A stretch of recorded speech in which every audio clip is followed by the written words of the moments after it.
ನಮಸ್ತೆ ವೀಕ್ಷಕರೇ, ಓಂಕಾರ ಯೂಟ್ಯೂಬ್ ಚಾನಲ್ಗೆ ಆತ್ಮೀಯ ಸ್ವಾಗತ. ನಾವಿವತ್ತು ಬೆಳ್ತಂಗಡಿ ತಾಲೂಕಿನ ಕೊಕ್ಕಡ ಗ್ರಾಮದ ಉಪ್ಪರ ಪಳ್ಳಿಕೆ ಅನ್ನುವಂಥ ಜಾಗದಲ್ಲಿದ್ದೇವೆ. ಒಂದು ಹಾಳೆ ತಟ್ಟೆ ಘಟಕಕ್ಕೆ ಬಂದಿದ್ದೇವೆ. ಈ ಹಾಳೆ ತಟ್ಟೆಯ ಯಾವ ರೀತಿ ಮಾಡ್ಬೋದು, ಅದೇ ರೀತಿ ಈ ಉದ್ಯಮವನ್ನು ಶುರು ಮಾಡುವಂಥ ವಿಧಾನ ಯಾವ ರೀತಿ ಮಾಡ್ಬೋದು ಅಂತ ಅನ್ನೋ ಮಾಹಿತಿಗೋಸ್ಕರ ಇಲ್ಲಿಗೆ ಬಂದಿದ್ದೇವೆ. ಅವ್ರ ಜೊತೆ ಮಾತಾಡುವ. ಸರ್, ಈ ಉದ್ಯಮವನ್ನು ಸ್ಟಾರ್ಟ್ ಮಾಡಿ ಎಷ್ಟು ವರ್ಷ ಆಯಿತು? 16 ವರ್ಷ ಆಯಿತು. 16 ವರ್ಷ ಆಯಿತು. ಸ್ಟಾರ್ಟ್ ಮಾಡುವಾಗ ಯಾವ ರೀತಿ ಇತ್ತು? ಸ್ಟಾರ್ಟ್ ಮಾಡುವಾಗ ಇಷ್ಟೆಲ್ಲ ಮಿಷನರೆಲ್ಲ ಇರಲಿಲ್ಲ. ಒಂದು 2 ಮಿಷನ್ ಇಟ್ಕೊಂಡು ನಾವು ಸ್ಟಾರ್ಟ್ ಮಾಡಿದ್ದು. ನಂತರ ಮಿಷನ್ ಹ್ಯಾಂಡ್ ಮಿಷನ್ ಮ್ಯಾನ್ಯುವಲ್. ನಂತರ 4 ಆಯಿತು. ಸ್ವಲ್ಪ ಈಗ ಒಂದು 30 ಮಿಷನ್ ಇದೆ. ಈಗ 30 ಮಿಷನ್ ಇದೆ. ಎಷ್ಟು ಜನ ಕೆಲಸಕ್ಕಿದ್ದಾರೆ? ಈಗ ಟೋಟಲ್ 10 ಜನ ಇದ್ದಾರೆ. 10 ಜನ ಇದ್ದಾರೆ. ಸೀಸನ್ ಟೈಮಲ್ಲಿ ಬೇರೆ ಜನ ಬರ್ತಾರಾ? ಬೇರೆ ಇದ್ದಾರೆ. ಬೇರೆ ಇದ್ದಾರೆ, ಬರ್ತಾರೆ.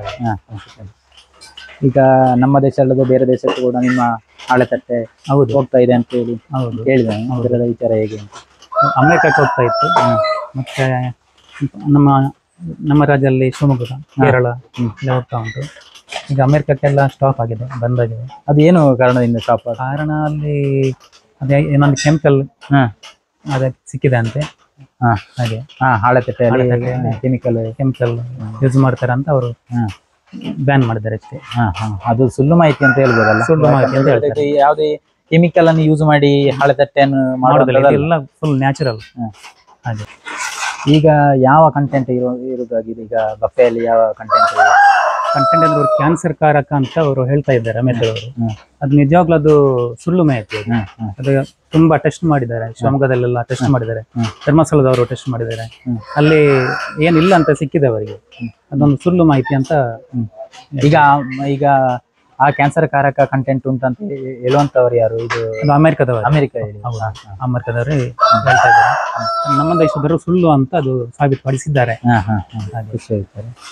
ಯಾಕಂತ ಹೇಳಿದ್ರೆ ಈ ತರದ ಉದ್ಯಮ ಅಂತ ಹೇಳಿದ್ರೆ ಇದು ಭಾರತ ದೇಶ ದೊಡ್ಡ ಮಟ್ಟದಲ್ಲಿ ಬೆಳೀತಿದೆ ಅನ್ನುವ ಕಾರಣಕ್ಕೋಸ್ಕರ ಮಾಡಿರ್ಬೋದು. ತುಂಬಾ ಇದು ಕಂಟೈನರ್ ಹೋಗ್ತಾ ಉಂಟು ಅಮೆರಿಕಕ್ಕೆ. 70,000 ಕಂಟೈನರ್ ಹೋಗ್ತಾ ಉಂಟು ನಮ್ಮ ಇಂಡಿಯಾದಿಂದ. 70,000 ಎಲ್ಲ ಸ್ಟಾಪ್ ಆಗಿದೆ ಈಗ. ನೀವು ದಿನದಲ್ಲಿ ಎಷ್ಟು ಹಾಳೆ ತಟ್ಟೆ ಮಾಡ್ತೀರಾ? ನಾವು ಲೆಕ್ಕ ಅಂತ ಇಲ್ಲ, ಅಂದಾಜು 6,000 ಮಾಡ್ತಾ ಇದ್ದೇವೆ. ದಿನದಲ್ಲಿ 6,000. ಎಷ್ಟು ಡೈ ಉಂಟು ನಿಮ್ಮದು? ಎಷ್ಟು ವಿಧದ? ನಮ್ಮಲ್ಲಿ ಒಂದು 12 ಐಟಮ್ ತೋರಿಸ್ತೀರಾ? ತೋರಿಸ್ಬೋದು. ಹೈಡ್ರೋಲಿಕ್ ಮೆಷಿನ್ ಇದ್ದು.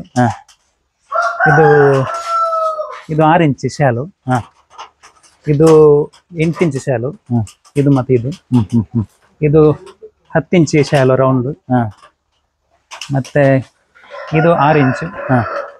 ಅದು ಸೇಮ್ ಮತ್ತು 6 ಇಂಚಿಗೆ ತಿಂಡಿಗೆಲ್ಲ ಹೋಗುವಂತದ್ದಲ್ಲ? ತಿಂಡಿಗೆಲ್ಲ ಹೋಗ್ತಾ ಉಂಟು. ಹಾಗೆ ಜಾಸ್ತಿ ಮೂವಿಂಗ್ ಅಲ್ಲಿ ಇರೋದು ಯಾವ್ದು? ಈಗ ಇದು 10 ಇಂಚ್. 10 ಇಂಚ್ ಮತ್ತು ರೌಂಡ್ ಚಾಲು. ಹಾಗೆ ಈಗ ನೀವು ಹಾಳೆ ಎಲ್ಲ ತಗೊಳ್ಳುವಂಥದ್ದು ಯಾರ ಕೈಯಿಂದ? ಅದು ಹೇಗೆ ಬರೋದು? ನಮ್ಮ ಲೋಕಲ್ ನೆರೆಕರೆಯಿಂದ ಲೋಡ್ ಮಾಡ್ಕೊಂಡು ಬರುವುದು. ನೀವೇ ಮಾಡಿಕೊಂಡು ಬರೋದಾ? ಕಟ್ಟಿಯಲ್ಲಿ ಕಟ್ಟಿಡ್ತಾರೆ, 25 ಪ್ಯಾಕ್ ಮಾಡಿ ಕಟ್ಟಿಡ್ತಾರೆ, ನಾವು ಲೋಡ್ ಮಾಡ್ಕೊಂಡು ಬರುವುದು. ಒಂದು ಈಗ ತೋರಿಸಿ ನಮಗೊಂದು. ಈಗ ಇದರಲ್ಲಿ ಹಾಳೆಯಲ್ಲಿ ಎಷ್ಟು ತಟ್ಟೆ ಆಗ್ತದೆ? ಒಂದು ಹಾಳೆಯಲ್ಲಿ ನಾವು ಹೇಳಲಿಕ್ಕೆ ಬರುದಿಲ್ಲ, ಒಂದು ಕೂಡ ಆಗ್ಬಹುದು, ಅಥವಾ ಇದನ್ನು ಬೀಸಾಡ್ಲಿಕ್ಕೆ ಒಮ್ಮೆ ಬೀಸಾಡ್ಬೇಕಾಗ್ತದೆ. ಒಂದೊಂದು ಹಾಳೆ ಇದು 2 ಆಗ್ತದೆ. ಒಂದು ಎಷ್ಟು ಇಂಚ್ ಇದಾಗ್ತದೆ ಇದರಲ್ಲಿ? ಇದು 11 ಇಂಚ್ 2 ಆಗ್ತದೆ. 11 ಇಂಚ್ 2 ಆಗ್ತದೆ. ಡೊಮೆಸ್ಟಿಕ್ 2 ಆಗ್ತದೆ. ಕ್ವಾಲಿಟಿ ಅಲ್ಲ, ಇದು ಡೊಮೆಸ್ಟಿಕ್. ಇದು ಕ್ವಾಲಿಟಿ ಬೇರೆನೆ. ಕ್ವಾಲಿಟಿ ಬೇರೆ. ಈ ದಪ್ಪ ಇರುವ ಕಾರಣ ಅಲ್ಲ, ಇದು ವೈಟ್ ಬೇಕು, ನ್ಯಾಚುರಲ್ ಕಲರ್ ಇರಬೇಕು. ಇದು ಬೇರೆ ಏನು ಇರಬಾರ್ದು. ಇದೆಲ್ಲ ಡೊಮೆಸ್ಟಿಕ್. ಇದು ನೀವು ಡೈಗೆ ಕೊಡುವಾಗ ಡ್ರೈ ಮಾಡ್ಬೇಕಾ ಹಾಳೆಯನ್ನು? ಹೇಗೆ ಅದು ತೋರಿಸಿ ನಾನು. ಇದು ಸರ್ ಗೋಡೌನ್ ಅಲ್ಲ? ಗೋಡೌನ್ ನಮ್ದು. ಹಾಳೆ ಮೆಟೀರಿಯಲ್ ತಂದು ಇಲ್ಲಿ ಹಾಕುವಂತ ಗೋಡೌನ್. ಇದರಲ್ಲಿ ಎಷ್ಟುಂಟು? ಇದರಲ್ಲಿ 4 ಲಕ್ಷ ಇದೆ. ಈಗ 4 ಲಕ್ಷ ಹಾಳೆ ಉಂಟು? ಹಾಳೆ ಉಂಟು. ನಾವು ಬೇರೆ ಕಡೆಯಿಂದ ಪರ್ಚೇಸ್ ಎಲ್ಲ ಮಾಡ್ತೇವೆ, ಬೇರೆ ತಂದು ಇಲ್ಲಿಗೆ ಹಾಕ್ತಾರೆ ಕೆಲವರು. ನಾವಲ್ಲಿ ಅಟ್ಟಿ ಎಲ್ಲ ಮಾಡಿ ಸ್ಟಾಕ್ ಮಾಡಿ ಇಡುದು ಇಲ್ಲಿ. ಹಾಗೆ ಇದು ಮಳೆಗಾಲಕ್ಕೆ ಸ್ಟಾಕ್ ಮಾಡಿರೋದು? ಹೌದು, ಮಳೆಗಾಲಕ್ಕೆ. ಹಾಗೆ ಇದು ಎಲ್ಲ ಬೂಸ್ಟ್ ಎಲ್ಲ ಸ್ವಲ್ಪ ಬರ್ತಾ ಉಂಟು. ಬೂಸ್ಟ್ ಬಂದಿದೆ ಅಂತ ನಮಗೆ ಇದಕ್ಕೆ ಕೆಮಿಕಲ್ ಯೂಸ್ ಮಾಡುವಂತ ಮಾಡ್ಲಿಕ್ಕೆ ಬರಲ್ಲ. ಯಾಕಂದ್ರೆ ಇದು ಕ್ವಾಲಿಟಿ ಹೋಗ್ತದೆ ಮತ್ತೆ ನ್ಯಾಚುರಲ್ ಹೋಗ್ತದೆ. ಅದಕ್ಕೆ ಬೂಸ್ಟ್ ಎಲ್ಲ ಬಂದ್ರೆ ಹೆಲ್ತ್ಗೆ ಕೂಡ ಹೆಲ್ತ್ಗೆ ಇದು ಅಪಾಯಕಾರಿ ಅಲ್ವಾ? ಕೆಮಿಕಲ್ ಎಲ್ಲ ಯೂಸ್ ಮಾಡ್ಲಿಕ್ಕೆ ಎಲ್ಲ ಅದಕ್ಕೆ ಸ್ವಲ್ಪ ಬೂಸ್ಟ್ ಎಲ್ಲ ಬರ್ತದೆ, ಮತ್ತೆ ಏನಾಗುದಿಲ್ಲ. ಹಾಗೆ ಹಾಗೆ ಬಾರಿ ದೊಡ್ಡ ಮಟ್ಟದಲ್ಲಿ ಉಂಟಲ್ಲ? ಹಾಗೆ ಇದು ಎಷ್ಟು ಟೈಮಿಗೆ ಈಗ ಕೆಲಸ ಮಾಡ್ಲಿಕ್ಕೆ ಬರ್ತದೆ ಇದು ಈ ಹಾಳೆ? ಡಿಸೆಂಬರ್ ತನಕ ಮಾತ್ರ. ಡಿಸೆಂಬರ್ ತನಕ ಮುಗಿತದೆ. ಡಿಸೆಂಬರ್ಗೆ ಎಲ್ಲ ಖಾಲಿ ಆಗ್ತದೆ, ವಾಪಸ್ ಜನವರಿಯಲ್ಲಿ ಸ್ಟಾರ್ಟ್ ಆಗ್ತದೆ ಹೊಸ ಹಾಳೆ ಬರ್ಲಿಕ್ಕೆ. ಹೊಸ ಹಾಳೆ ಬರ್ಲಿ ಮೇಗೆ ಲಾಸ್ಟ್ ಆಗ್ತದೆ. ವಾಪಸ್ ಡಿಸೆಂಬರ್ ಅಲ್ಲಿ. ಈಗ ನೀವು ಕೃಷಿಕರಿಗೆ ಎಷ್ಟು ಕೊಡ್ತಾ ಇದ್ದೀರಿ ಈಗ ತಟ್ಟೆಗೆ? ಹಾಳೆಗೆ 2 ರೂಪಾಯಿ. ಮೊದ್ಲೆಲ್ಲ ನಾವು ಸ್ಟಾರ್ಟಿಂಗ್ ಮಾಡುವಾಗ 50 ಪೈಸೆ ಇದ್ದದ್ದು ಒಂದು ಹಾಳೆಗೆ, ಈಗ 2.5 ಆಗಿದೆ. 2.5 ಆಗಿದೆ. ಎಲ್ಲ ಸ್ಟಾಕ್ ಮಾಡಿ ಕೊಡ್ತಾರೆ. 2 ರೂಪಾಯಿ. ಚಂದ ಇದು ಕ್ವಾಲಿಟಿ ಎಲ್ಲ ಅದು ಮೇಂಟೆನೆನ್ಸ್ ಮಾಡ್ತಾರೆ ಅವರು. ಇಲ್ಲಾಂದ್ರೆ ಅದರಲ್ಲಿ ಕೂಡ ಡೊಮೆಸ್ಟಿಕ್ ಎಲ್ಲ ಬರ್ತದೆ ನಮಗೆ, ಅದು ನಮ್ಗೆ ತುಂಬಾ ಲಾಸ್ ಆಗ್ತದೆ. ಹಾಗೆ ನಾವು ಮೊದ್ಲು ಈ ತರ ಡ್ರೈ ಹಾಲು ತರ್ತೇವೆ, ತಂದು ಇಲ್ಲಿ ಹಾಕಿ ಪ್ರೆಸರ್ ವಾಶ್ ಇಂದ ನಾವು ವಾಶ್ ಮಾಡ್ತೇವೆ ಮೊದಲು.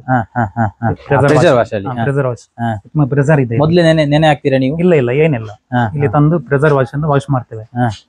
ಪ್ರೆಸರ್ ವಾಶ್ ಮಾಡಿದ ನಂತರ ತುಂಬಾ ಫಾಸ್ಟ್ ಇದೆ ಇದು ನೀರು, ತುಂಬಾ ಕ್ಲೀನ್ ಮಾಡ್ತೇವೆ. ಅಲ್ಲಿ ಕ್ಲೀನ್ ಮಾಡಿದ ನಂತರ ಇಲ್ಲಿ ಕ್ವಾಲಿಟಿ ಮೇಂಟೈನ್ ಮಾಡ್ತೇವೆ ನಾವು. ಇಲ್ಲಿ ಕ್ವಾಲಿಟಿ, ಇಲ್ಲಿ ಫಸ್ಟ್ ಕ್ವಾಲಿಟಿ ಡೊಮೆಸ್ಟಿಕ್ ಎಲ್ಲ ಇಲ್ಲಿ ಸೆಲೆಕ್ಷನ್ ಮಾಡ್ತೇವೆ ನಾವು.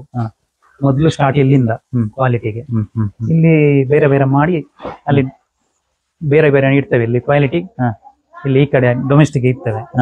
ಇದೆಲ್ಲ ಡೊಮೆಸ್ಟಿಕ್, ಇವು ಇದರಲ್ಲಿ ಹೊಡಿಯೋದಿಲ್ಲ ಡೊಮೆಸ್ಟಿಕ್ ಎಲ್ಲ. ಇಲ್ಲಿ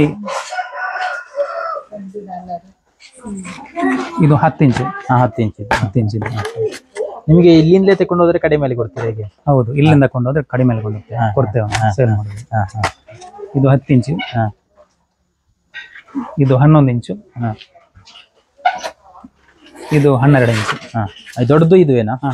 ಇದು ದೊಡ್ಡ 12 ಇಂಚು. ಇದಕ್ಕೆಲ್ಲ ಗ್ಯಾಸ್ ಬೇಕಲ್ಲ? ಇದಕ್ಕೆ ಗ್ಯಾಸ್ ಗ್ಯಾಸ್ ಎಲ್ಲ ಉಂಟು. ಇದು 12 ಇಂಚು ತಟ್ಟೆ. ಇದು 12 ಇಂಚು ತಟ್ಟೆ. 12 ಇಂಚು.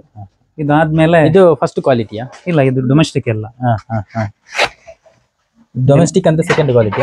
ಸೆಕೆಂಡ್ ಕ್ವಾಲಿಟಿ ಅಂದ್ರೆ ಫಸ್ಟ್ ಕ್ವಾಲಿಟಿ ಅಲ್ಲ, ಅದು ಬೇರೆ. ಇದು ಡೊಮೆಸ್ಟಿಕ್, ಇದೆಲ್ಲ ಕ್ವಾಲಿಟಿ ನೋಡಿ. ಇದೆಲ್ಲ ಕ್ವಾಲಿಟಿ. ಇದು ಕ್ವಾಲಿಟಿ. ಇದು 8 ಇಂಚ್ ಇದು. ಇದು ಕ್ವಾಲಿಟಿ ಇರುವಂತದ್ದು. ಇದು ನೈಸ್ ಇರ್ತದೆ ಅಂತ ಹೇಳ್ತೇನೆ. ಇದು 9 ಇಂಚು ಕ್ವಾಲಿಟಿಗೆ. ಮತ್ತೆ ಇದಕ್ಕೆ ಡಿಫರೆಂಟ್ ಏನಂದ್ರೆ ನೋಡಿ, ಇದು ಒಂದು ಕೂಡ ಈ ತರ ತಗ್ಗಿಲ್ಲ, ಅಲ್ಲಾಗಲ್ಲ. ಇದು ನ್ಯಾಚುರಲ್ ಕಲರ್. ಇದು ಫಂಗಸ್ ಇಲ್ಲ, ವಾಟರ್ ಡಾಟ್ ಇಲ್ಲ, ಆತರ ಏನಿಲ್ಲ. ನ್ಯಾಚುರಲ್ ಕಲರ್ ಮಾತ್ರ ಇದೆ. ಇದು ಮಾತ್ರ ಇದೊಂದು ಕ್ವಾಲಿಟಿ ಮೇಂಟೈನ್ ಮಾಡೋದು. ಇದು ಕ್ವಾಲಿಟಿ ಹಾಗೆ. ನ್ಯಾಚುರಲ್ ಕಲರ್ ಬಂದ್ರೆ ಅದು ಕ್ವಾಲಿಟಿ. Natural colour. ಮತ್ತೆ ನೋಡಿ, ಇದು 8 ಇಂಚ್. ಇದು 6 ಇಂಚ್. ಟೋಟಲ್ ಡೈ ಎಷ್ಟು ಉಂಟು ಈಗ? ಟೋಟಲ್ ನಮ್ಮ ಹತ್ರ 11 ವೆರೈಟಿ ಇದೆ. 11 ವೆರೈಟಿ ಟೋಟಲ್ ಆಗಿ. ಒಂದು ದೊಡ್ಡದೆಲ್ಲ ಸೇರಿ ಈಗ ವರ್ಷವಿಡೀ ಇದನ್ನ ಮಾಡ್ತಾ ಇದ್ದೀವಿ. ಎಷ್ಟು ಜನ ಕೆಲಸ ಬರ್ತಿದ್ರಿ ಈಗ? ಈಗ 10 ಜನ ಇದ್ದಾರೆ. 10 ಜನ ಕೆಲಸ ಬರ್ತಾ ಇದ್ದಾರೆ. ಅದೆಲ್ಲ ಆಚೆದೆಲ್ಲ ಮಾಡೋದು? ಅದೆಲ್ಲ ಡೊಮೆಸ್ಟಿಕ್ ಆ ಕಡೆದೆಲ್ಲ, ಅದು ಕ್ವಾಲಿಟಿ ಆ ಕಡೆದ್ದು. ಇದೆಲ್ಲ ಮಾಡಿ ಇದನ್ನೆಲ್ಲ ಡ್ರೈ ಮಾಡ್ಲಿಕ್ಕೆ ಉಂಟು. ವಾಪಸ್ ಡ್ರೈ ಅಲ್ಲೇ ಡ್ರೈ ಮಾಡ್ತಿದ್ದೇವೆ. ಕೆಲಸಕ್ಕೆಲ್ಲ ಜನ ಸಿಗ್ತಾರೆ? ಸಿಗ್ತಾರೆ, ಪರವಾಗಿಲ್ಲ. ಹೀಟರ್ ಅನ್ನು ತೋರಿಸ್ತೇನೆ. ಇದು ಫುಲ್ ಹೀಟ್ ಉಂಟು. ಇದು ಫುಲ್ ಹೀಟ್ ಉಂಟು. ಇದು ಹೀಟರ್ ಡ್ರಮ್. ಇದು ಒಂದೇ ಬ್ಯಾರಲ್ ಡ್ರಮ್. ಒಳಗಡೆ ಬೆಂಕಿ ಇದೆ. ಇದು ಹೀಟ್ ಮಾತ್ರ ಮೇಲೆ ಬರ್ತಾ ಉಂಟು, ಹೊಗೆ ಏನು ಬರ್ತಾ ಇಲ್ಲ. ಹೊಗೆ ಬರೋದಿಲ್ಲ. ಇದನ್ನ ಈಗ ಇಡುದು ನಾವು ಪ್ಲೇಟ್ ಎಲ್ಲ ತಂದು. ನಾವು ಬೆಳಿಗ್ಗೆ ಬೆಂಕಿ ಹಾಕ್ತೇವೆ ಒಮ್ಮೆ 4 ಸಲ ಬೆಂಕಿ ಹಾಕ್ತೇವೆ. ಇದು ಎಲ್ಲ ಒಣಗಿದೆ, ತುಂಬಾ ರೋಸ್ಟ್ ಆಗ್ತದೆ. ರೋಸ್ಟ್ ಆದ್ಮೇಲೆ ಬೆಳಿಗ್ಗೆ ನಾವು ತೆಗೆಯೋದು. ಬಿಸಿ ಉಂಟು. ಒಂದು ದಿವಸ ಬೇಕಾ? ಒಂದು ದಿವಸ ಬೇಡ, ನಾವು ಇಡ್ತೇವೆ ಒಂದು ದಿವಸ, ಕರೆಕ್ಟ್ ಆಗ್ತದೆ. ಅಲ್ಲಿ ಒಳಗಡೆ ಬೆಂಕಿ ಹಾಕೋದು ನಾವು. ಇದು ಮೇಲ್ಗಡೆ ಬಿಸಿ ಮಾತ್ರ ಬರ್ತಾ ಉಂಟು, ಹೀಟ್ ಮಾತ್ರ. ಹಾಗೆ ಇದು ಎಷ್ಟು ಬಫೆ ಹಿಡಿತದೆ? 6,000 ಒಂದು ದಿವಸ ಮಾಡಿದ್ದು 6,000. ಇದನ್ನ ಆಚೆಗೆಲ್ಲ ಹೇಗೆ ಹಾಕ್ತೀರಾ? ಅದು ಹೀಟ್ ಇರುವಾಗ ಈಗ ನಾವು ಇಟ್ಟಾದ್ಮೇಲೆ ಬೆಂಕಿ ಹಾಕೋದು. ಮೊದಲೇ ಇಡ್ಲಿಕ್ಕಿಲ್ಲ, ಇಟ್ಟಾದ್ಮೇಲೆ ನಾವು ಬೆಂಕಿ ಹಾಕೋದು. ಇಲ್ಲಾಂದ್ರೆ ಈ ಬಿಸಿಗೆ ಅಲ್ಲಿ ಹೋಗ್ಲಿಕ್ಕೆ ಆಗುದಿಲ್ಲ. ಹಾಗೆ ಇನ್ನೊಂದು ವಿಚಾರ ಏನಂದ್ರೆ, ಇದರಲ್ಲಿ ತುಂಬಾ ಒಂದು ಜಾಗ್ರತೆ ಬೇಕಾಗ್ತದೆ. ಯಾಕಂದ್ರೆ ಇದು ಓವರ್ ಹೀಟ್ ಆಗ್ತದೆ. ಓವರ್ ಹೀಟ್ ಆದ್ರೆ ಇದು ಸುಡುವಂತ ಸಂಭವ ಜಾಸ್ತಿ. ಆಗಿದೆ ಈ ಸುಡುವಂತ 2 ಸಲ ಆಗಿದೆ. ಈ ವರ್ಷ ಸ್ಟಾರ್ಟಿಂಗ್ ಅಲ್ಲೇ ಸುಟ್ಟೋಗಿದೆ, ಎಲ್ಲ ಸುಟ್ಟೋಗಿದೆ. ಹಾಗೆ ಅದು ನಮಗೆ ನೋಡ್ಕೊಳ್ಬೇಕಾಗ್ತದೆ. ಇಲ್ಲಿ ನೋಡಿ, ಇಲ್ಲಿ ತುಂಬಾ ಹೀಟ್ ಇದೆ ನೋಡಿ. ಇದನ್ನ ನಾವು ಹಂಚಿಟ್ಟು ಇದನ್ನು ಕಂಟ್ರೋಲ್ ಮಾಡ್ತಾ ಇದ್ದೇವೆ ನಾವು. ಎಷ್ಟು ಹೀಟ್ ಬೇಕು ಅಷ್ಟು ನಾವು ಹಂಚಿಟ್ರೆ ಇದು ಅದು ಕಂಟ್ರೋಲ್ ಆಗ್ತದೆ. ಅಲ್ಲಿ ಕಡಿಮೆ ಹೀಟ್ ಬೇಕಂದ್ರೆ ಹಂಚಿಡುದು, ಜಾಸ್ತಿ ಹೀಟ್ ಬೇಕಾದ್ರೆ ಅದನ್ನ ಒಂದನ್ನು ಹಂಚಿ ತೆಗಿದ್ರೆ ಇಲ್ಲಾಂದ್ರೆ ಅದು ಸುಟ್ಟೋಗ್ತದೆ. ಅದು ತುಂಬಾ ಹೀಟ್ ಉಂಟು ಇಲ್ಲಿ. ಹೀಟ್ ಇದು ಕಪ್ಪಾಗಿ ತಟ್ಟೆ ಸುಟ್ಟೋಗ್ತದೆ, ಅಲ್ಲಿ ಬೆಂಕಿ ಬರ್ತದೆ ಅಲ್ಲಿ. ಹಾಗೆ ಇಲ್ಲಿ ಬೆಂಕಿ ಇಲ್ಲ, ಆದ್ರೂ ಇಲ್ಲಿ ಸುಟ್ಟೋಗ್ತದೆ ಅದು ಅದರ ಹೀಟಿಗೆ. ಹಾಗೆ ನೀವು ಅದು ಉಜ್ಜುವಂತದ್ದು ಯಾಕೆ ಮಾಡ್ತೀರಾ? ಅದು ಪಾಲಿಶ್ ಮಾಡುವಂತದ್ದು ಅದು ನಾವು ವಾಶ್ ಮಾಡಿ ಒಣಗ್ಲಿಕ್ಕೆ ಹಾಕುದು ಡ್ರೈಗೆ. ಆಮೇಲೆ ಇದರಲ್ಲಿ ಮಣ್ಣು ಕಸ ಏನಾದ್ರೂ ಇದ್ರೆ ಕ್ಲೀನ್ ಮಾಡ್ಬೇಕು. ಅದು ಕ್ವಾಲಿಟಿ ಮಾಡುದು, ಕ್ವಾಲಿಟಿ ಚೆಕ್ ಮಾಡುದು, ಕ್ವಾಲಿಟಿ ಚೆಕ್ ಮಾಡುದು. ಈ ತರ ಕ್ಲೀನ್ ಇದ್ರೆ ಫಸ್ಟ್ ಕ್ವಾಲಿಟಿ. ಏನಾದ್ರು ಕ್ಲೀನ್ ಮಾಡಿ ಹೀಗೆ ತೆಗಿಲಿಕ್ಕೆ. ಆಮೇಲೆ ವಾಟರ್ ಡಾಟ್ಸ್, ಕಪ್ಪು ಏನಾದ್ರು ಒಂದು ಕಲೆ ಇದ್ರೆ ಅದು ಸೆಕೆಂಡ್ ಆಗ್ತದೆ. ಇದು ಈ ತರ ಸ್ವಲ್ಪ ಸ್ವಲ್ಪ ಡೈ ಇದು ಮಿಷನ್ ಇದೀಗ ಮಳೆಗಾಲ ಅಲ್ವಾ, ಹಾಗೆ ಸ್ವಲ್ಪ ಕಸ ಎಲ್ಲ ಇರ್ತದೆ, ಹಾಗೆ ಸ್ವಲ್ಪ ಜಾಸ್ತಿ ಕ್ಲೀನ್ ಮಾಡ್ಬೇಕು. ಇದೆಲ್ಲ ಸೆಲೆಕ್ಷನ್ ಆದ್ದೇನಾ? ಅದು ಸೆಕೆಂಡ್ ಕ್ವಾಲಿಟಿ. ಅದು ಈ ತರ ಉಜ್ಲಿಕ್ಕೆ ಏನಿಲ್ಲ, ನಾವು ತೊಳೆಯುವಾಗ್ಲೇ ಚೆನ್ನಾಗಿ ತೊಳೆದಿರ್ತೇವೆ. ಅದು ಮತ್ತೆ ಪ್ಯಾಕ್ ಮಾಡುದು. ಅದು ಮತ್ತೆ ಕ್ವಾಲಿಟಿಯನ್ನು ಸೆಲೆಕ್ಷನ್ ಮಾಡಿರ್ತೇವೆ. ಇದು ಡ್ರೈಯರ್ ಇಂದ ತಂದದ್ದು. ಈಗ ಓಪನ್ ಆಗಿ ಇಟ್ರೆ ಅದು ಜಾಸ್ತಿ ಗಟ್ಟಿ ಇರುದಿಲ್ಲ ಪ್ಲೇಟ್, ಅದಕ್ಕೆ ಬೇಕಾಗಿ ಸ್ಮೂತ್ ಆಗ್ತದೆ. ನೀವು ಮಳೆಗಾಲದಲ್ಲಿ ಎಲ್ಲ ಜಾಸ್ತಿ ಸ್ಟಾಕ್ ಮಾಡ್ತೀರಾ ಅಂತಲ್ಲ? ಫಂಕ್ಷನ್ ಎಲ್ಲ ಕಡಿಮೆ ಇರ್ತದೆ, ಸೇಲ್ ಎಲ್ಲ ಕಡಿಮೆ ಆಗ್ತದೆ. ಹೌದು, ಸೆಕೆಂಡ್ ಕ್ವಾಲಿಟಿ ಅಂತ ಹೋಗುದೇ ಇಲ್ಲ. ಗಣೇಶ ಚತುರ್ಥಿ ಆದ್ಮೇಲೆ ಸ್ಟಾರ್ಟ್ ಆಗ್ತದೆ ಹೋಗ್ಲಿಕ್ಕೆಲ್ಲ, ಏನಾದ್ರು ಫಂಕ್ಷನ್ ಇದ್ರೆ ಆ ರೀತಿ. ಈಗ ಕಸ್ಟಮರ್ಸ್ ಇಲ್ಲಿ ಬಂದು ಇಲ್ಲೇ ಬಂದು ತಗೊಂಡು ಹೋಗ್ತಾರ? ಅದು ಹೇಗೆ? ಇಲ್ಲೇ ಬಂದು ತಗೊಂಡು ಹೋಗ್ತಾರೆ. ಕಸ್ಟಮರ್ಸ್ ಬೇಕಾದ್ರೆ ಬಂದು ತಗೊಂಡು ಹೋಗ್ತಾರೆ ಇಲ್ಲಿಂದ. ಈ ತರ ಡಾರ್ಕ್ ಎಲ್ಲ ಇದ್ರೆ ಇದು ಸೆಕೆಂಡ್ ಕ್ವಾಲಿಟಿ ಆಗ್ತದೆ. ಡಾರ್ಕ್ ಎಲ್ಲ ಇದ್ರೆ 100 ಪ್ಯಾಕ್ ಮಾಡಿ ಗೋಣಿಗೆ ತುಂಬಿಸಿ ಫೈನಲ್ ಆಗಿ. ಒಂದಿನದಲ್ಲಿ ಎಷ್ಟು ತಟ್ಟೆ ಮಾಡ್ತೀರಿ? ನಾನು 750-800 ಒಳಗೆ. ಇದರ ನಿಮಗೆ ದಿನ ಸಂಭಾವನೆ ಹೇಗೆ? ನಮ್ಗೆ ಕಮಿಷನ್ ಎಷ್ಟು ತಟ್ಟೆಗೆ ಕೊಡ್ತಾರೆ? 100 ತಟ್ಟೆಗೆ 60 ರೂಪಾಯಿ. 60 ರೂಪಾಯಿ. ಹಾಗಾಗಿ 750ಕ್ಕೆ ಎಷ್ಟು ಆಗ್ತದೆ? 750 450. 800 ರೂಪಾಯಿ ಆಗ್ತದ? 800 ತಟ್ಟೆ ಮಾಡ್ತೇನೆ ನಾನು. ಅದು ಅದೇ 60 60 ಪೈಸೆ ಅಲ್ಲ? 60 ಪೈಸೆ.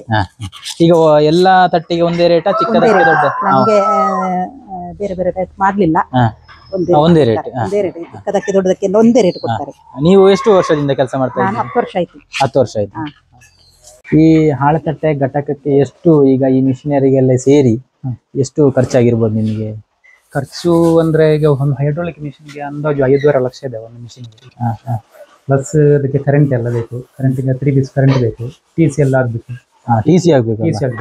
ನಿಮಗೆ ಸಪರೇಟ್ ಆಗ್ಬೇಕು. 10ರಿಂದ ಹೆಚ್ಚು ಕಿಲೋಮೀಟರ್ ಕರೆಂಟ್ ಬೇಕು ಇದಕ್ಕೆ. ಒಂದು ಡೈಗೆ ಅಂದಾಜು ಒಂದು 2 ಕಿಲೋಮೀಟರ್ ಕರೆಂಟ್ ತಗೊಳ್ತದೆ. ದೊಡ್ಡ ಡೈ ಬಂದಷ್ಟು ಹೆಚ್ಚು ತಗೊಳ್ತದೆ. ಟೋಟಲ್ ಆಗಿ ಒಂದು 10 ಲಕ್ಷ ಇನ್ವೆಸ್ಟ್ ಬೇಕು. ಮತ್ತೆ ಇದಕ್ಕೆಲ್ಲ ಒಂದು 20,000 ಇದೆ ಒಂದು ಸೆಟ್ಟಿಗೆ. ಒಂದು ಡೈ ಸೆಟ್ಟಿಗೆ ಹ್ಯಾಂಡ್ ಮಿಷನ್ 20,000 ಇದೆ. ಒಬ್ಬರಿಗೆ ಒಂದು 4 ಮಿಷನ್ ಬೇಕು, 40,000 ಬೇಕು. ಒಬ್ರು ತಟ್ಟೆ ಮಾಡ್ಲಿಕ್ಕೆ 4 ಮಿಷನ್ ಬೇಕು ಒಬ್ಬರಿಗೆ. ಟೋಟಲಿ ಇದರ ಖರ್ಚು ಎಷ್ಟಾಗಿರ್ಬೋದು ಈಗ? ಟೋಟಲ್ ಒಂದು ಅಂದಾಜು ಒಂದು 50 ಲಕ್ಷ. 50 ಲಕ್ಷ ಕರೆಂಟ್ ಎಲ್ಲ ಸೇರಿ 50 ಲಕ್ಷ. ಈ ಜನರೇಟರ್ ಅಲ್ಲಿ ಸ್ಟಾರ್ಟ್ ಮಾಡುವಾಗ ಏನು ಮಾಡಬಹುದು, ನಮ್ಗೆ ಖರ್ಚು ಜಾಸ್ತಿ ಅದೆಲ್ಲ. ನಿಮ್ಗೆ ತಿಂಗಳಿಗೆ ಎಷ್ಟು ಕರೆಂಟ್ ಬಿಲ್ ಬರ್ತದೆ? ಕರೆಂಟ್ ನಮಗೆ ಒಂದು 30,000 20,000 ಅಷ್ಟು. 30,000 ಬರ್ತದಲ್ಲ ತಿಂಗಳಿಗೆ? ಹೌದು. ಈಗ ಹೊಸದಾಗಿ ಯಾರಾದ್ರೂ ಈ ತರದ ಉದ್ಯಮ ಶುರು ಮಾಡುವವರಿಗೆ ಯಾವ ರೀತಿ ಶುರು ಮಾಡೋದು ಒಳ್ಳೇದು? ಮಾಡಬಹುದು, ಆದ್ರೆ ಅವರ ಒಂದು ಖರ್ಚಿಗೆ ಬೇಕಾದಷ್ಟು ಮಾತ್ರ ಸಿಗ್ತದೆ. ಹೆಚ್ಚು ಈಗ ಡೌಟ್ ನಿಮ್ಗೆ ಸಿಗುದು. ಯಾಕಂದ್ರೆ ಇನ್ನು ಇದಕ್ಕೆ ಫ್ಯೂಚರ್ ಇಲ್ಲ. ಫ್ಯೂಚರ್ ಇಲ್ಲ ಇನ್ನು. ಹೇಗೆ ರಾ ಮೆಟೀರಿಯಲ್ ಸಿಗುದಿಲ್ಲ ಅಂತಿಲ್ಲ? ಅಲ್ಲಲ್ಲ, ರಾ ಮೆಟೀರಿಯಲ್ ಎಷ್ಟು ಬೇಕಾದ್ರೂ ಸಿಗ್ತದೆ. ಕಾರಣ ಏನಂದ್ರೆ ಈಗ ದೇವಸ್ಥಾನದಲ್ಲಿ ಈಗ ಎಲ್ಲ ಸ್ಟೀಲ್ ತಟ್ಟೆ ಉಪಯೋಗ ಮಾಡ್ತಾ ಇದ್ದಾರೆ. ಸ್ಟೀಲ್ ತಟ್ಟೆ. ಈಗ ಹಾಳೆ ತಟ್ಟೆಯನ್ನು ಬಿಟ್ಟಿದ್ದಾರೆ ಎಲ್ರು. ಹಾಗೆ ಯಾಕಂದ್ರೆ ಇಲ್ಲಿ ನಮ್ಮ ಕೈಯಿಂದ ಕೊಂಡೋಗಿ ಅವರಿಗೆ 3-4 ರೂಪಾಯಿಗೆ ಸೇಲ್ ಮಾಡ್ತಾರೆ. ಈಗ 2 ರೂಪಾಯಿಗೆ ತಟ್ಟೆ ಸಿಗ್ತಾ ಉಂಟು, ಸ್ಟೀಲ್ ತಟ್ಟೆ 2 ರೂಪಾಯಿ ಅವ್ರಿಗೆ ಉಳಿತದೆ. ಮತ್ತೆ ಇದು ದೇವಸ್ಥಾನಕ್ಕೆಲ್ಲ ಸ್ಟೀಲ್ ತಟ್ಟೆ ಎಲ್ಲ ಕೊಡ್ತಾರೆ, ಫ್ರೀ ಆಗಿ ಕೊಡ್ತಾ ಇದ್ದಾರೆ. ಹಾಗೆ ನಮ್ಗೆ ಸ್ವಲ್ಪ ಈಗ ಸೇಲ್ ಎಲ್ಲ ಕಡಿಮೆ. ಈಗ ನಿಮ್ಮ ಕುಟುಂಬಸ್ಥರು, ನಿಮ್ಮ ಮನೆಯವರೆಲ್ಲರೂ ಸೇರಿಕೊಂಡು ಈ ಕೆಲಸ ಮಾಡ್ತಾ ಇದ್ದಾರೆ. ಎಲ್ಲರೂ ಸೇರಿ ನಾವು ಈ ಕೆಲಸ ಮಾಡ್ತಾ ಇದ್ದೇವೆ. ನಿಮ್ಮ ತಿಂಗಳಿಗೆ ಆರ್ಥಿಕ ಉತ್ಪಾದನೆ ಎಷ್ಟು ಇರ್ಬೋದು? ಅಂದ್ರೆ ಒಮ್ಮೊಮ್ಮೆ ಖರ್ಚು ಜಾಸ್ತಿ ಇರ್ತದೆ, ಒಮ್ಮೊಮ್ಮೆ ಖರ್ಚು ಕಡಿಮೆ. ಅಂದಾಜು ಅಂದ್ರೆ ಒಂದು 50,000. 50,000 ಉಳಿಕೆ ಆಗ್ಬಹುದು. ಅದು ಹೇಳಿಕ್ಕೆ ಬರುದಿಲ್ಲ, ಜಾಸ್ತಿ ಕಮ್ಮಿ ಇರ್ಬೋದು. ಹಾಗೆ ಇದು ಕೊರೋನಾ ಟೈಮಲ್ಲಿ ಹೇಗಿತ್ತು ಇಲ್ಲಿ ಕೆಲಸ ಎಲ್ಲ? ಕೊರೋನಾ ಟೈಮಲ್ಲಿ ನಾವು ಕೆಲಸ ನಿಲ್ಲಿಸಲೇ ಇಲ್ಲ, ಎಲ್ರಿಗೂ ಫುಲ್ ಕೆಲಸ ಕೊಟ್ಟಿದ್ದೇವೆ. ಮತ್ತೆ ರಾ ಮೆಟೀರಿಯಲ್ ತರಲಿಕ್ಕೆ ತುಂಬಾ ಕಷ್ಟ ಆಗ್ತಾ ಇತ್ತು. ಬೆಳಿಗ್ಗೆ 5 ಗಂಟೆಗೆ ಎದ್ದು ಹೋಗಿ ಎಲ್ಲ ಬೇಗ ಪೊಲೀಸರದ್ದು ಎಲ್ಲ ಕಿರಿಕಿರಿ ತುಂಬಾ ಇತ್ತು. ನಾವಿಲ್ಲಿ ಕೆಲಸದವರಿಗೆ ನಾವು ಕೆಲಸ ಕೊಟ್ಟು ಕಂಟಿನ್ಯೂ ಮಾಡ್ತಾ ಇದ್ದೇವೆ, ನಿಲ್ಲಿಸಲೇ ಇಲ್ಲ. ಯಾಕಂದ್ರೆ ಅವರಿಗೂ ಅದು ಹಣದ ಅವಶ್ಯಕತೆ ಎಲ್ಲ ತುಂಬಾ ಇತ್ತು. ಅದಕ್ಕೋಸ್ಕರ ನಾವು ಕೆಲಸ ನಿಲ್ಲಿಸಲಿಲ್ಲ. ಕೆಲಸ ಇತ್ತು, ಲೋಕಲ್ ಜನಗಳೇ ಮಾತ್ರ ಅಲ್ಲ, ಇಲ್ಲಿ ಮೊದಲಿದ್ದು ಲೋಕಲ್, ಇದು ಅವರಿಗೆಲ್ಲ ಫುಲ್ ಕೆಲಸ ಕೊಟ್ಟಿದ್ದೇವೆ ನಾವು. ಹಾಗೆ ಕೊರೋನಾ ಟೈಮಲ್ಲಿ ಸ್ಟಾಕ್ ಎಲ್ಲ ಹೇಗಿತ್ತು? ಆಗ ಫಂಕ್ಷನ್ ಆಗ್ತಿರ್ಲಿಲ್ಲ, ಆಗ ಹೇಗೆ ಮ್ಯಾನೇಜ್ ಮಾಡಿದ್ದೀರಿ? ಕೊರೋನಾ ಟೈಮಲ್ಲಿ ಇಲ್ಲಿ ಫುಲ್ ಸ್ಟಾಕ್ ಇತ್ತು, ಅಂದ್ರೆ ತಟ್ಟೆ ಎಲ್ಲ ಫುಲ್ ಸ್ಟಾಕ್. ಒಂದೇ ಉದ್ದೇಶ, ಕೆಲಸದವರೆಗೆ ಕೆಲಸ ಕೊಡಲೇಬೇಕು. ಆ ತರ ಮೇಂಟೈನ್ ಎಲ್ಲ ಮಾಡ್ಕೊಂಡು ಹೋಗಿದ್ದೇವೆ. ಮತ್ತೆ ಒಂದು ಎಲ್ಲ ಕರೆಕ್ಟ್ ಆದ್ಮೇಲೆ ನಮ್ದೆಲ್ಲ ತಟ್ಟೆ ಹೋಗ್ಲಿಕ್ಕೆ ಸ್ಟಾರ್ಟ್ ಆಯ್ತು. ಹಾಗೆ ಈ ಒಂದು ಮಿಷಿನ್ ತೆಕೊಂಡು ಹ್ಯಾಂಡ್ ಅಲ್ಲಿ ತಿರುಗಿಸುವಂತದ್ದು ಮಾಡಿದ್ರೆ ಅದು ಆಗುದಿಲ್ಲ. ಒಂದು ಮಿಷಿನ್ ಅಲ್ಲಿ ಅಂತ ಸಾಧ್ಯ ಅಲ್ಲ ಮಾಡ್ಲಿಕ್ಕೆ. ಕಡಿಮೆ ಅಂದ್ರೆ ಒಂದು 3 ಮಿಷಿನ್ ಬೇಕೇ ಬೇಕು ಒಬ್ಬರಿಗೆ 3 ಮಿಷಿನ್ ಬೇಕಾ? ಅದು ಕ್ಯೂರಿಂಗ್ ಆಗುದಿಲ್ಲ, ಒಂದು ಮಿಷಿನ್ ಅಲ್ಲಿ ಕ್ಯೂರಿಂಗ್ ಆಗುದಿಲ್ಲ. ಅದಕ್ಕೆ ಇಂತಿಷ್ಟಂತ ಟೈಮ್ ಇದೆ, ಒಂದು ತಟ್ಟೆಗೆ ಇಂತಿಷ್ಟು ಟೈಮ್ ಅಂತ. ಒಂದು ಮಿಷಿನ್ ಅಷ್ಟು ಟೈಮ್ ಇದೆ, ಅದಾಗ್ಲೇಬೇಕು, ಇಲ್ಲಾಂದ್ರೆ ಅದು ಓವರ್ ಶೇಪ್ ಆಗ್ತದೆ ಅದು. ಈಗ ಹೋಲ್ಸೇಲ್ ರೇಟಿಗೆ ನೀವು 12 ಇಂಚಿನ ತಟ್ಟೆಯನ್ನು ಎಷ್ಟು ಕೊಡ್ತೀರಾ? 12-4 ರೂಪಾಯಿಗೆ ಕೊಡ್ತಾ ಇದ್ದೇವೆ. 12 ಇಂಚಿಂದ 4 ರೂಪಾಯಿ ಕೊಡ್ತೀರಾ? ಅದು ಈಗ ನಾರ್ಮಲ್ ಆಗಿ ಇಲ್ಲಿ ಯಾವ ತಟ್ಟೆ ಜಾಸ್ತಿ? ಅದು 11 ಇಂಚಿದ್ದು, 10 ಇಂಚಿದ್ದು, 8 ಇಂಚಿದ್ದು. ಅದು 8 ಇಂಚು 10 ಇಂಚಿದೆಲ್ಲ ಎಷ್ಟು ಉಂಟು? ಇದು 8 ಇಂಚಿದ್ದು 2 ರೂಪಾಯಿ, ಇದು 11 ಇಂಚಿದ್ದು 3.5, ಇದು 10 ಇಂಚಿದ್ದು 3, ಮತ್ತೆ 12ದ್ದು 4. ನೀವು ಈಗ ವೀಕ್ಷಕರಿಗೆ ಯಾರಿಗಾದ್ರೂ ಪಾರ್ಸಲ್ ಕೇಳಿದ್ರೆ ಇಲ್ಲಿಂದ ಕೊಡ್ಬೋದು. ವೀಕ್ಷಕರ ಇವರ ನಂಬರ್ ಅನ್ನು ನಾನು ಡಿಸ್ಕ್ರಿಪ್ಷನ್ ಬಾಕ್ಸ್ ಅಲ್ಲಿ ಹಾಕಿರ್ತೀನಿ, ಅದೇ ರೀತಿ ಸ್ಕ್ರೀನ್ ಅಲ್ಲಿ ಕೂಡ ನಂಬರ್ ಅನ್ನು ಹಾಕಿರ್ತೀನಿ, ನೀವು ಇವರನ್ನು ಕಾಂಟ್ಯಾಕ್ಟ್ ಮಾಡ್ಬೋದು. ಈ ಮಾಹಿತಿ ಇಷ್ಟ ಆಗಿದ್ರೆ ಶೇರ್ ಮಾಡಿ, ಲೈಕ್ ಮಾಡಿ, ಕಮೆಂಟ್ ಮಾಡಿ ಅಂತ ಹೇಳ್ತಾ ಮುಂದಿನ ವಿಡಿಯೋದಲ್ಲಿ ಸಿಗೋಣ. ಜೈ ಶ್ರೀರಾಮ್.